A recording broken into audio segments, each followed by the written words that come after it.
ازيكم يا شباب؟ ايه الاخبار؟ عاملين ايه؟ يا رب تكونوا بخير. انا طالع برضو اتكلم في موضوعين: موضوع زيزو والسفر لكاس العالم. هو يعني ليه كذا شق. والموضوع بتاع اسمه إيه ده، لجنة التظلمات والمسرحية السخيفة ورابطة الأندية وأحمد دياب. ويعني وبالمناسبة أحمد دياب، أنا قلتها قبل كده وتاني بقولها تاني وتالت ورابع: أحمد دياب اللي بيحركوا محمود الخطيب. احمد دياب ده اللي والده كان في السجن بتهمة انه معرفش نصب ولا سرق على الشعب، يعني فما شاء الله هو اصلا ايه. عارف انت ايه لما تيجي تقول انعم مؤكرم، فهم يعني ما شاء الله عليه.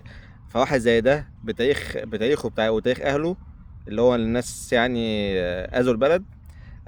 وهو نفسه كان تسبب ان في واحد زي احمد رفعت يتوفى وبيعمل مصالح على الناس، وفي الاخر بيمسكوا مناصب زي دي. وعشان كده احنا ما عندناش في حاجه. بص يعني مفيش حاجه اسمها لوائح. المهم يعني خلينا دلوقتي نخش في موضوع زيزو، وبعد كده نكمل بقيه الكلام عن اللجنه والكلام ده كله يعني.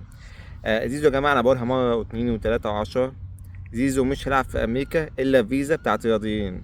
غير كده مش هيلعب. يعني في ناس تقول لك ايه، اصل معاه فيزا سياحه، اصل هيجي يحولها. مفيش الكلام ده. يا اما النادي الاهلي هيحولها له قبل يوم 10 يونيو، يا اما خلاص انسى. ولو دخل امريكا فيزا سياحه ولعب، انا بقول لك هو مش هيطلع. بس اول حاجه، من كتر البلاغات اللي احنا كزملكاويه هنا في امريكا عملناها عليه، وعشان انا بامن، انا ما بقولش ان هو هيحصل له حاجه. انا قلت، انا من اول يوم بقول ايه، انا بعمل اللي عليا كواحد محب للنادي. بعمل اللي عليا. والله بقى هو نفسه غلط. ده انا حتى اهو، يعني انا اصلا يعني الطبيعي اصلا أنا ما اطلعش اقول، لكن انا بطلع اقول اهو. بقول اهو زيزو مش هيلعب. هو الطبيعي بقى شاف الفيديو او حد من المسؤولين شاف الفيديو ولحق نفسه تمام. ما لا عاملين بقى نفسهم نصحى بقى، وهيعملوا هنا زي مصر ان هم اي حاجه عندهم طبعا ايه، مفيش قوانين بتمشي عليهم. فهيعملوا اي حاجه ويلعب يعني بقى ايه، هم بقى ايه، هو جامد بقى، هو خلاص دخلوه امريكا فيلعب جوه. الناس بقى ايه بقى. فخلاص تمام، العب يا عم، العب فيزا سياحه وما تزعلش بعد كده من اللي هيحصل لك. لكن زيزو لو لعب، انا بقول لك اهو، انا ما اعتقدش النادي الاهلي غبي يعني يعني هو اكيد هم الناس هناك مش اغبياء قوي كده ان هم هيخلوا واحد يلعب بدون فيزا، اللي هي الفيزا مخصصه للرياضيين، اللي هي فيزا اسمها بي اي 1. وده انا حتى قلتها. كريم رمزي طلع من يومين اول امبارح، قال يا جماعه في كذا كذا كذا، وفي بعثه مسافه وخلاص. عشان قبليها كان في واحد هجاص شغال في قناه النادي الاهلي بدون ذكر اسامي بقى، حاجه كده، حاجه سعيد يعني. طلع قال لك ايه، الناس كلها مسافره بالبعثه. الجاحد بيقول لك البعثه بالاعلاميين بكله مسافرين فيزا سياحه. الجاحد ده جاحد ده يعني، والله العظيم. بص يا جماعه، مش عيب الواحد ايه يقول لك ما بعرفش، وعادي واسال واتعلم ويعمل، لكن تهجص وتفضل تهجص على الناس. طبعا اصل هو معذور، هو عارف ان جمهوره بيب بيب، ايوه ايوه حاضر حاضر يا خطيب، بيب بيب. هم والله هم كده، مفيش. فان زيزو لو لعب، انا بقول اهو عادي، ما هو زيزو ممكن يلعب، بس يلعب ايه بفيزا اللي هي بفيزا الصح. لكن فيزا السياحه، انا بقول لك استحاله يلعب فيزا السياحه. ولو لعب، بقول لك لو لعب فيزا السياحه مش هيطلع من امريكا، هيتحبس، ان هو ايه ساعتها هيبقى كسر ولعب رسمي، يعني هتبقى قصه كبيره جدا جدا جدا. ومفيش حاجه اسمها بقى ايه، اصل الوزير هيتدخل مش عارف ايه هيتدخل، مفيش الكلام ده. فده بس ده كده ايه ملخص بتاع موضوع زيزو. انا ليه بقى بكبر برضه الموضوع بتاع زيزو، كان نفسي الاداره تتدخل. اول حاجه الحاجتين: الاعلام عندنا كالعاده بيكذب، بيقول لك ايه، عقد زيزو هينتهي مع السنه. يا باشا عقد زيزو مش هينتهي مع السنه ولا حاجه، عقد زيزو هينتهي في اخر 30/6. يعني مش من حقه يتأيد في اي فرقه. واديت امثله كتير جدا باللي هو ارنولد بتاع ليفربول. ايه مديد عاوز يشيل اللي هم الكام يوم اللي فاضلين من عقده، مع ان مفيش ماتشات، لكن هيشتريه. حتى النهارده لسه كان طالع اسمه ده بتاع الشمال القطري، اللي هو قال احنا ايه، كنا بنضحك على النادي الاهلي مش عارف ايه، او عشمناه ان هو هيديله اللي هو المهاجم الجزائري ده، وفي الاخر واخدين منهم ارقام توفيق، اللي هو يديهم قفا كده. فبيقول لك ايه، حتى احنا هيجي لنا في اول الشهر 7 عشان عقده هينتهي في 30/6. يعني سبحان الله، العقود كلها في مصر هتنتهي 30/6، الا عقد زيزو بيه اللي معمول من 3 4 سنين هينتهي مع الموسم. ولقيت لك واحد هو حد محترم بصراحه، كلمني برضه، كان شغال في قناه النادي الاهلي. هتلاقي حتى كومنت بيقول لي ايه، اصل عقد زيزو هيخلص في يوم ايه يوم 5 مع نهايه الموسم. قلت له ده من امتى ان شاء الله، ايه العقود دي؟ قال لا، ما هو ده الجديد. قلت له الجديد يعني ماشي حلو يعني، قلت له يا عم ماشي حلو قوي. طب بالنسبه لعقد زيزو هو اساسا عقد قديم، فاي تعديل في عقد قديم لازم يتعمل بموافقه الطرفين ويتسجل في الاتحاد. هو ما اتعملش، فيش حاجه، هو من زي ما هو، العقد من ساعه ما اتكتب زي ما هو. فمفيش حاجه اسمها يا جماعه، مفيش حاجه اسمها. وانا نفسي الاداره تتحرك في الموضوع ده. انا عارف هم اتحركوا بس بيتحركوا ببطء قوي ويعني عندنا الناس تحس ايه ده، يعني مش ممكن والله العظيم. بص يا جماعه، الموضوع ما فيهوش فصال. السنه اللي فاتت موديست ما كملش في النادي الاهلي وخلص يوم 30 6 ومشي. قبليها كان بن شرقي وقبليها ساسي. كل يا جماعه العقد يا جماعه بيخلص 30 6. انت بقى الموسم خلص 30 6 قبله تمام، هو معاك لغايه اخر الموسم. الموسم اتمد بعد 30 6 خلاص يا باشا. هو مش يعني بتاع ده، لو هو كان اخر سنه ليه زي كده ما حصل مع موديست وبن شرقي وساسي خلاص بيمشوا.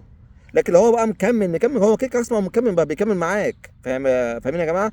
فحد بقى عاوز ياخد عقده وحد عاوز يشيل اللي هو مثلا اخر ينفع عقده عشان هيلعب مثلا موسم جديد كده زي ما حصل في كاس العالم للانديه، لازم حد يشتري او لازم الزمالك يدي الاذن للنادي الاهلي. وده طبعا ده مش هيحصل ان زيزو يلعب.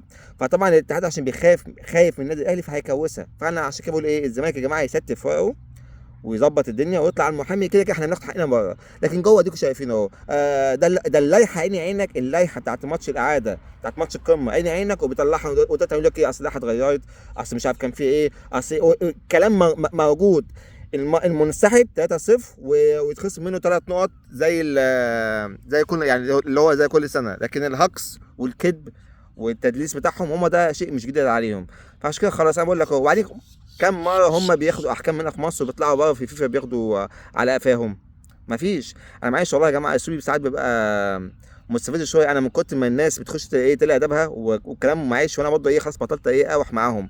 ان والله العظيم انا بحس بكميه غباء في مجادله مالهاش حل. وبعدين هم دايما عندهم كده مبدا كده، هم مش غلط ومش عارف ايه. مع انك تسال اي واحد صاحبك اهلاوي، اي واحد بينك وبينه يقول لك يا عم لا هو بصراحه انت عندك حق لايه، انا لو منك استحاله اقبل حاجه زي كده، والماتش اصلا مش هيتعاد ومفيش حاجه اسمها ايه ما تخصمش 3 نقط، لازم 3 نقط يتخصموا. بس في نفس الوقت يجي يقول لك ايه، احنا الاهلي احنا الدوله. والله العظيم هم نفسهم بيقولوا كده اهو، احنا الاهلي احنا الدوله، احنا اصلا ايه بنعرف نجيب حقنا، حتى لو مش حقنا بنعرف نجيبه. يعني مش فاهم يعني. وانت يا عم يعني مثلا ربنا مثلا مديك شويه سلطه يعني وفلوس هتفتري على الناس يعني؟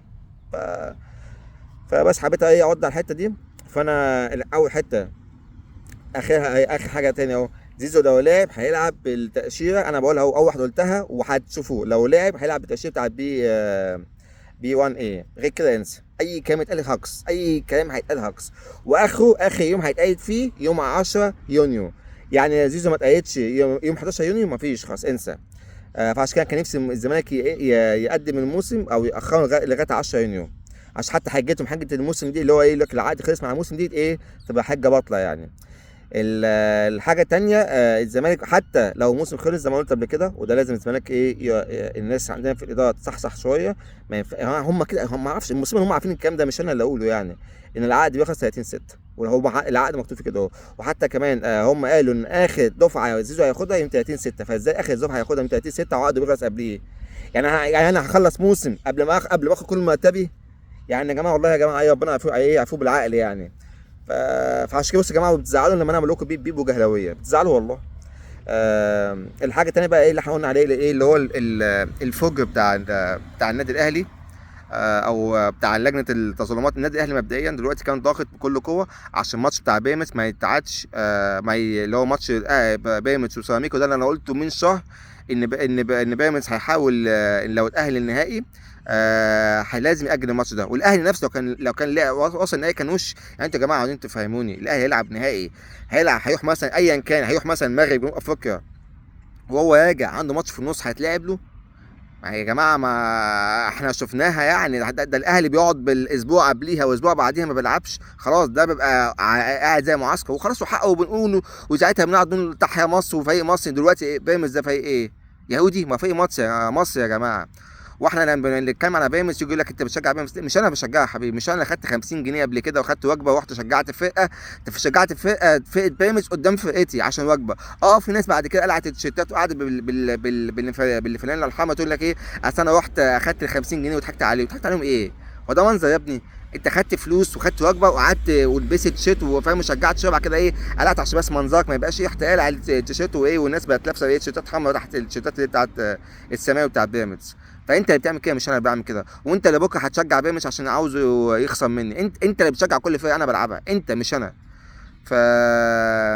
فالمهم يعني محمود الخطيب داخل بكل قوه عشان الماتش بتاع بيراميدز وسيراميكا ما يتاجلش، عشان سببين. اول حاجه يبقى بيراميدز يرجع طبعا من جنوب افريقيا تعبان، فالماتش فيلعب الماتش بتاع بيراميدز فيخسره، وكده كده بالمره كمان ايه يروح النهائي يبقى خلصان، فطبعا ده ما ينفعش. الناس تقول لك انت محمول ليه على بيراميدز؟ يا باشا انا مش محمول على بيراميدز يا باشا.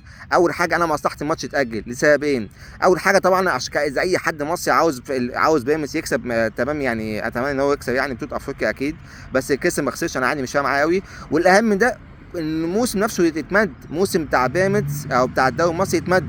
ليه؟ ان البيراميدز هيلعب مع الزمالك يوم 5/6، شوف بقى لما بقى الماتش بعديه على الاقل بقى، ما هو ده يوم 5 هيبقى يوم مثلا يوم 9، فخلاص بقى عقبال ما نلعب بقى ويحصل قصه، فالماتش فهم ايه كل ده مصلحه ليه؟ عشان الموسم يتمد، عشان ايه زيزو ما يسافرش مع النادي الاهلي، وعقبال ما احنا بقى ناخد نستف الورق بتاعنا ونطلع بيه على الاتحاد الدولي والكلام ده كله وخلاص. بس كده كده على الاقل ايه، انا مصلحتي ان زي ما قلت لك الماتش او الموسم يتمد بس، لكن مش عشان انا بشجع بيراميدز، لا انا ما بشجعش حد غير الزمالك، وكل الزمالكيه كده الحمد لله. انا حتى مثلا اللي هي مثلا الفرق الاوروبيه دي ولا بشجع ريال مدريد ولا برشلونه، مفيش حوالها، هو منتخب مصر والزمالك فقط لا غير.